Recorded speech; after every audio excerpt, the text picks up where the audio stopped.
Bismillahirrahmanirrahim. I, Engineer Bile Muhammad Dore, an OUM University, Open University Malaysia student with CMAT University, doing Master Project of Management MPM, and I am just here suggesting my project assignment of a risk management with a selection of a reasonable project. And let me first acknowledge and thank my team who did this studies with this program with me. First, CMAT University Postgraduate Center, their facilitation for this program, and Open University of Malaysia. Let me thank to my dean of faculty, Dr. Yunis Ahmed Ali, Dean of Postgraduate Studies, and my facilitator, lecturer, Professor Muhammad Hassan Gele. First in all, we want to start and just illustrate, give you a bit illustration of our assignment related by project of risk management. We will just, after acknowledgement, we will take and brief. Our project was our team as assignment was 4 members of team project. We have selected in a construction industry for the most risks that we face the challenges of a risk. That's why we selected as a reasonable project. We selected the name of Primo Plaza Hotel in Mogadishu renovation project, doing by design and implementation by Asma Logistics Company Ltd in Mogadishu. The members of a group was consisted 3 members, one Bile Muhammad Dore, I, and my colleague Iman Ahmed Ali with Abshir Muhammad Ahmed colleague. So let me start the project. First, we're going to start the associated risk involved in this project. This project was a construction. Construction is a must project. We meet by what's called by risks involved. If they meet with a poor design, with a poor evaluation, with a poor feasibility studies, with a poor what is called by peel of quantity preparation, peel of material preparation, lack of knowledge for the technical assessment for geotechnical engineering in the land on field visit. So just we just summarized here what the risks our project may be faced already. Risk management plan is written by text and illustrated by the risk management process within the company. The process continues by creation of what? Creation of a committee of members and by the around of the company to evaluate organization or company's future in the risks may involve this project. So we just talked with the Department of Engineering, and it and the stakeholders committee for the company, and just to how they do the developing of a design softwares on the project management needed in this project. Associated risk involved in this project, there was risks involved and faced this project, including by Mogadishu condition by road blockages and also lockdowns and the pandemic disease for lockdown. It met by material prices like this, lack of sometimes by the labor, and all this participated by challenge may be faced at this project. We have indicated that this risk is all that they manage, and we will talk. They have a policy of risk identification and risk management.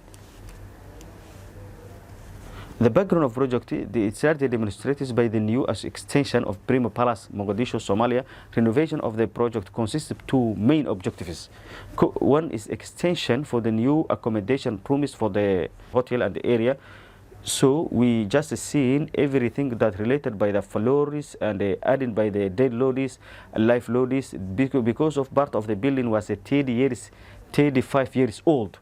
So the most critical of thing that building it is for this project extension is that adding by another extra die load or life loads in this building, checking by the foundation size, shear walls, and other important structural elements to make sure it can resist all these things.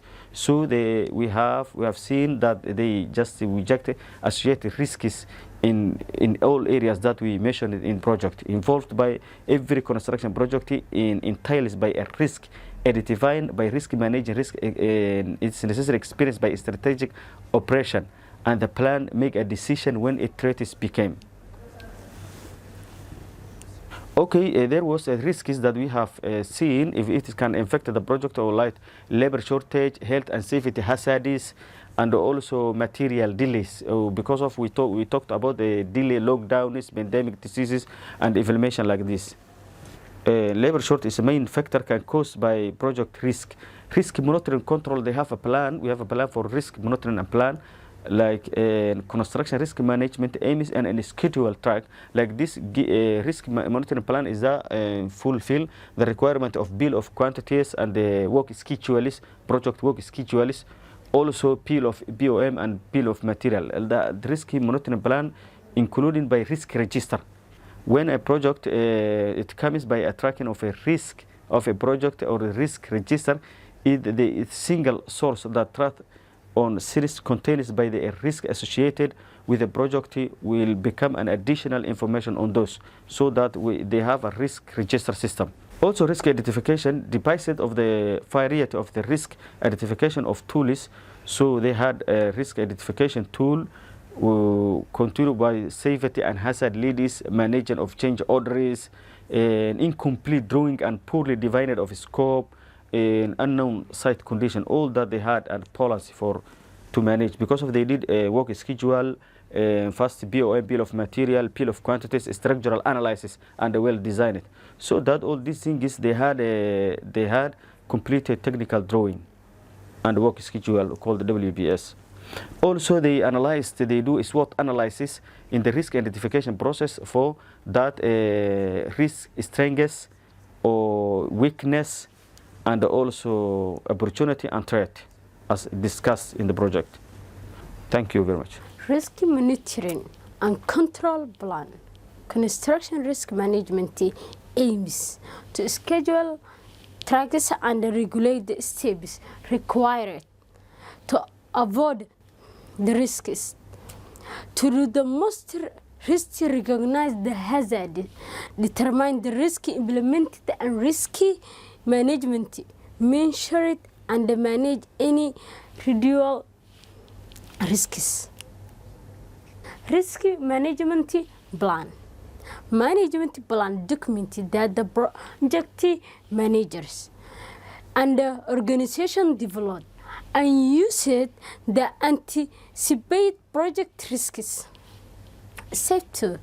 The plan aims to identify possible risks and put its place control to mitigate those risks, priority and level. This the control is normally determined by the risk assessment. Risk registration.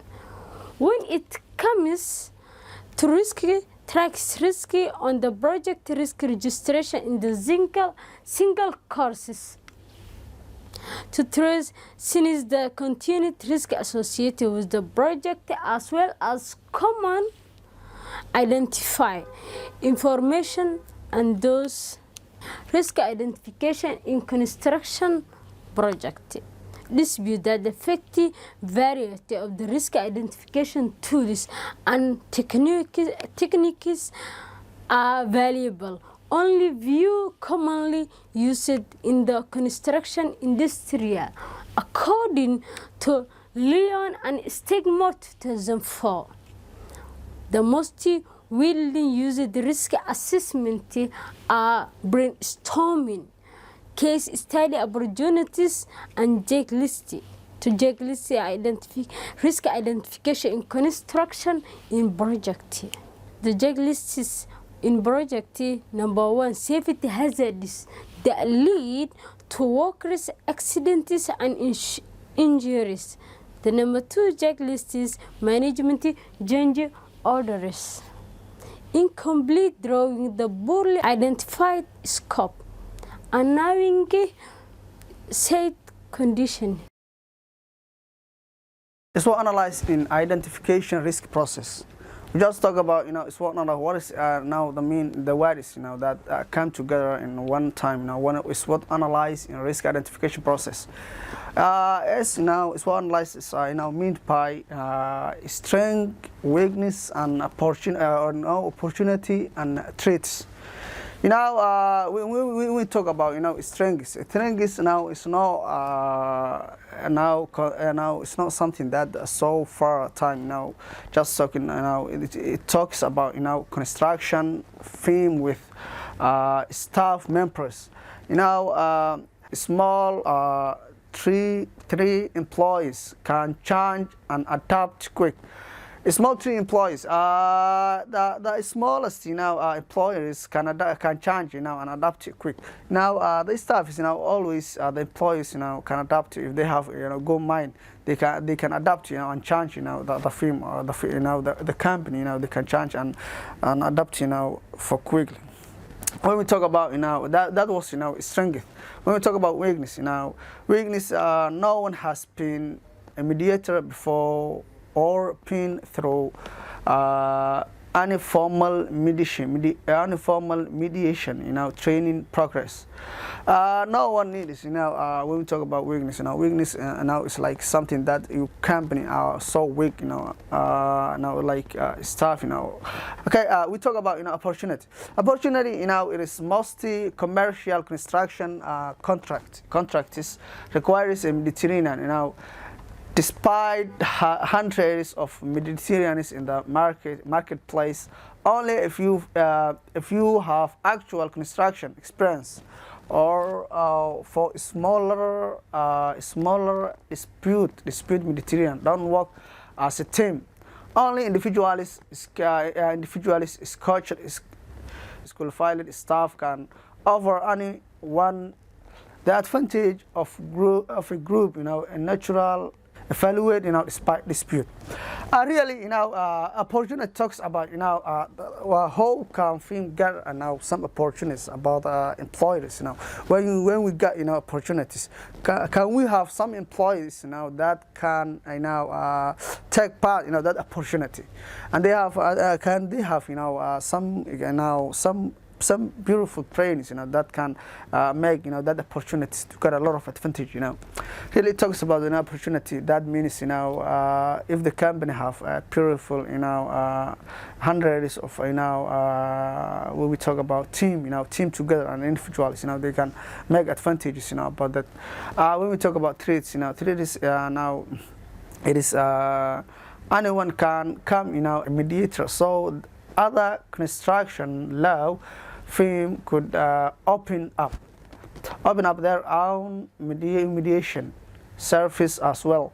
Mostly potential clients, have a native impressive or mediation, because they feel, mediators don't understand or care to understand the problem and crash to resolve.